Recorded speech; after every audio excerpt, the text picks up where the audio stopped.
манъ карда шавад. дар ин бора расонаҳои русӣ акнун комментарияҳои шуморо каме мехонем. Барои хизмати алтернативӣ кардан гуфта будем ки ворид шидаги аст сайт қоғази официални срокаш 4 рӯз мондагиа чоп намекард. Салом тамошобинони барномаҳои Сорбон Сафаров, умедвор ҳастам ки якояки шумо тансиҳат ва хонаобод ҳастед. ахбороти нав ба маълумоти шумо мерасонем. ҳатман дар видео лайк мондана фаромӯш накунед.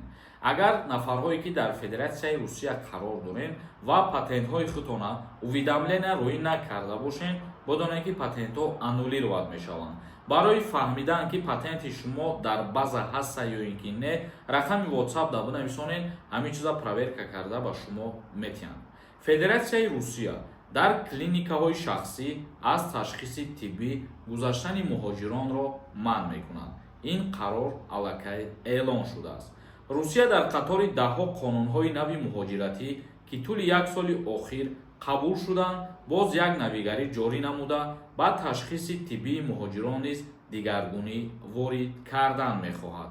Сергей Леонов, депутати Думаи давлатии Русия ва сарвари Кумитаи тандурустӣ пешниҳод намудааст, ки ба клиникаҳои шахсӣ аз ташхиси тиббӣ гузаронидани муҳоҷирон манъ карда шавад. дар ин бора расонаҳои русӣ хабар медиҳанд. тибқи тағйирот ва иловаҳои наве ки дар Федератсияи Русия оиди қонунҳои нави муҳоҷиратӣ пешкаш шуда истодааст, яке аз тағйиротҳои дигар гуфтанд ки клиникаҳои шахсие ки дар Федератсияи Русия вуҷуд дорад, ташхис кардан яъне проверка кардани ягон намуд бемориҳои муҳоҷирора манъ бикунанд. дар ин бора Думаи давлатии Русия гуфт қисми зиёди муҳоҷирони меҳнатӣ аз ташхиси тиббӣ нагузашта аз клиникаҳои шахсӣ маълумотномаи тиббӣ бар дурӯғ мегиранд. ба қавли депутати рус, ин ҳолат боиси паҳн гаштани бемориҳои хатарнок мебошад. яъне ки ба гуфтаи Думаи давлатии Федератсияи Русия бисёре аз муҳоҷирон аз клиникаҳои шахсӣ справкаҳои бар дурӯғ дастрас мекарданд. ба ҳамин хотир Думаи давлатӣ ин чиза тасмим гирифтааст. аз ҳамин хотир Сергей Леонов пешниҳод намудааст ки минбаъд ба клиникаҳои шахсӣ гузаронидани шаҳрвандони хориҷӣ аз ташхиси тиббӣ пурра манъ карда шаванд. дар он ҷо гуфта шудааст муҳоҷирони меҳнатӣ бояд танҳо дар беморхонаҳо ва муассисаҳои давлатии соҳаи тандурустӣ аз ташхиси пурра гузаронида шаванд, то ки вазъи воқеии саломатиашон муайян карда шавад. ин ҳам барои ҳифзи саломатии мардум ва ҳам ба хазинаи давлат фоидаи зиёд меорад. зеро маблағе ки муҳоҷирон барои ташхиси тиббӣ месупоранд, минбаъд ба хазинаи давлатӣ супорида мешавад. ин буд як тағйирот ва иловаҳо аз ҷониби депутати Думаи давлатии Федератсияи Русия ва вазири тандурустии Федератсияи Русия инчунин пешниҳод карда шуд. акнун комментарияҳои шуморо каме мехонем ва ба саволҳотон ҷавоб мегардонем. то охирша бо диққат тамошо кунед. ягон нафари шуморо документотон тамом шидагӣ бошад, границаи Қазоқистон бихоҳед ки пересикат бикунед, номерошон мебуроянд, занг бизанед, қатишон суҳбат кунед, одамои боваринок мебошанд. як нафар нависонда: ассалому алайкум акаи Сорбон, ман печати фалшивӣ дорам, Тоҷикистон бирам, баъди як моҳ омада метонам, аммо дар чорни спискадаем. печати фалшивӣ доштан ин бениҳоят як хатарнок барои шумо мебошад. ба чӣ хотир? ба хотире ки вақте ки шумо дар паспортон печати фалшивӣ мезанед, ин ғайриқонунӣ убур кардани марз мешавад. ба ҳамин хотир бисёри нафарҳо границано рафта ҳамин корҳоро мекунанд, ҳамин кирдорҳоро мекунанд. шумо бидонед ки ба зарари худтон мебошад ҳамин корҳо. яъне ғайриқонунӣ марза убур кардан метавонад ки болои шумо мушкилӣ биёрад. бародари азиз, ва барои чорни списка дар назар доштагӣ бошед. чорни списка будагиҳо вақте ки аз Россия баромаданд, боз метавонанд ки ворид бишаванд. Саидҷон нависондай: ассалому алайкум акаи Сорбон, воидварения 3 моҳа мешавад?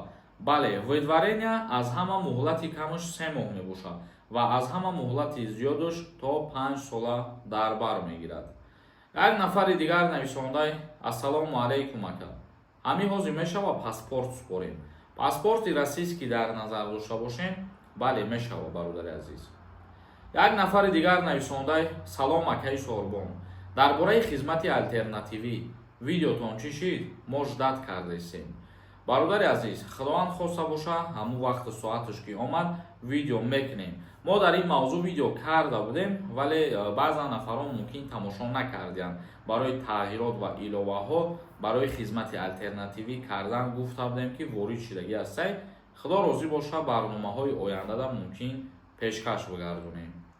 наврӯз султонов нависондай: ассалому алайкум. акаи Сорбон, ман 2022 запрети 3 мода доштум. неки ман 2024 омадам хона. 3 моҳа дар назар дорӣ ё 3 мода нависондай, нафаҳмидам дар инҷа. 2024 вақти омаданад агар ки дар таможни ягон мушкилӣ нашида бошад ва тира нагуфта бошанд ки барои чӣ вақти запретит кардан аз Россия набаромадӣ, мақсад имконияти баргашта рафтанат ҳастай бо. яъне ки имконият нестай ки боз запрети шуморо продлит карда бошанд. Каримов нависондай: салом акаи Сорбон, мара моҳи март 1 сол мешавад. омадам документ надорам. метавонам хона биём, депортам намекунанд? то 5 феврал агар ки аз Россия бароем, депорт намекунанд. баъди 5 аллакай депортатсия кардан сар мешавад. як нафари дигар нависондай ки ягон хабари хуб надорӣ, чӣ дар рӯи навор хушхабар менависӣ?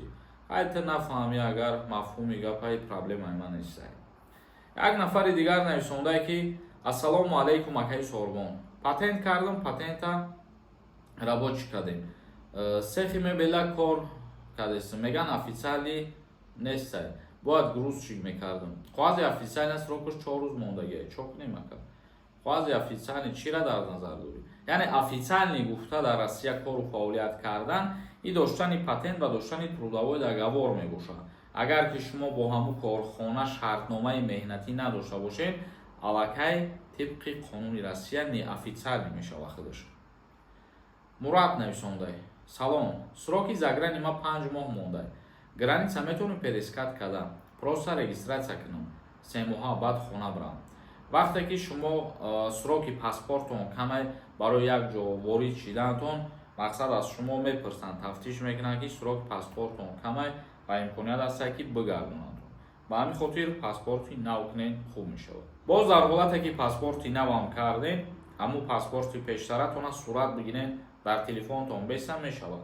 ба хотире ки вақти ивази паспорт мекунед, аз шумо сабаби иваз кардан мепурсанд ва шумо сабабша мегӯед ки мисол паспорти ман срокаш тамом шуда иста буд, ба ҳамин хотир иваз кардам, ягон мушкилӣ набуд. агаре тамошобинони азиз ва гиромӣ қадр, видеои имрӯзаро ҷамъбаст мекунем. то наворҳои дигар, худованд ҳамаи мо шуморо нигаҳбон бошад.